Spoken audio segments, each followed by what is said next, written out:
Brought to you by Agilus Diagnostics.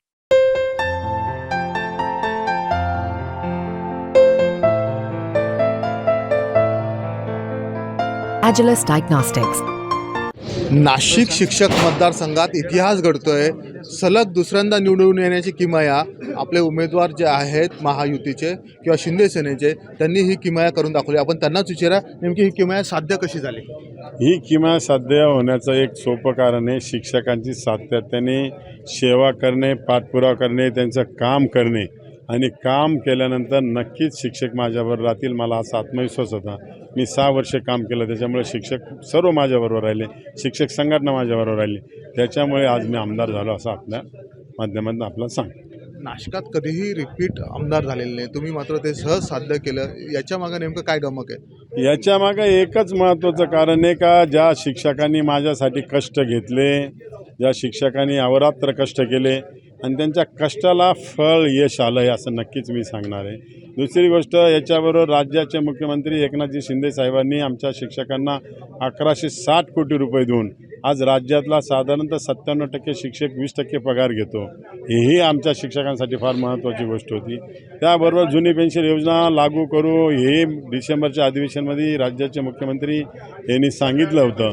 त्याच्यामुळे उत्तर महाराष्ट्रातील सगळे शिक्षक मुख्यमंत्र्यांना अतिशय खुश होते।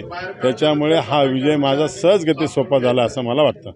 मुख्यमंत्री स्वतः सर्व ठिकाणी सभा घेतला होता, जो पेन्शनचा विषय आहे तो त्यांच्या भाषणात वारंवार आला होता आणि तुम्ही तो मांडला होता।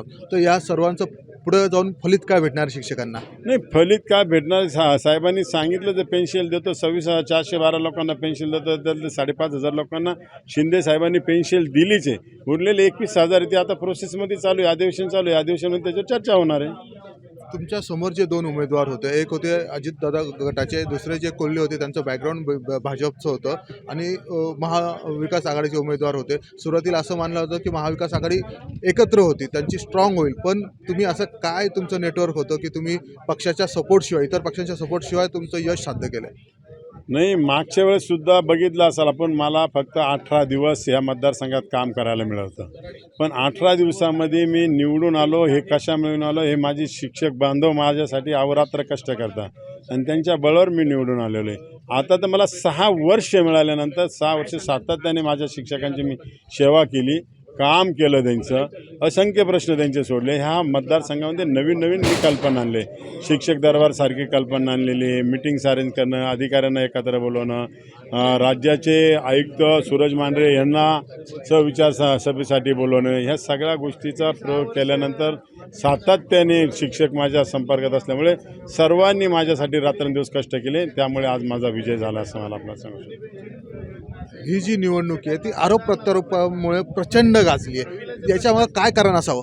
मुळात विरोधांकडे माझ्या विरोधात बोलायला काहीच साधन नव्हतं, म्हणून खोटे नाटे प्रचार करून त्यांनी बघितलं, पण याचा कुठेही फायदा झाला नाही। शिक्षक हे सुज्ञ आहे, शिक्षकांना सगळं काही कळतं, त्याच्यामुळे याचा कुठेही परिणाम झालेला नाही। हे होते किशोर दराडे यांनी किमया साधली सलग दुसऱ्यांदा शिक्षक आमदार होण्याची, आणि त्यांनी जो पराभव केला आहे तो महाविकास आघाडीचे उमेदवार आणि अपक्ष उमेदवार विवेक कोल्हे यांचा। त्यामुळे हा महाविकास आघाडीला नक्कीच धक्का मानला जातोय। प्रवीण ठाकरे, मुंबई तक।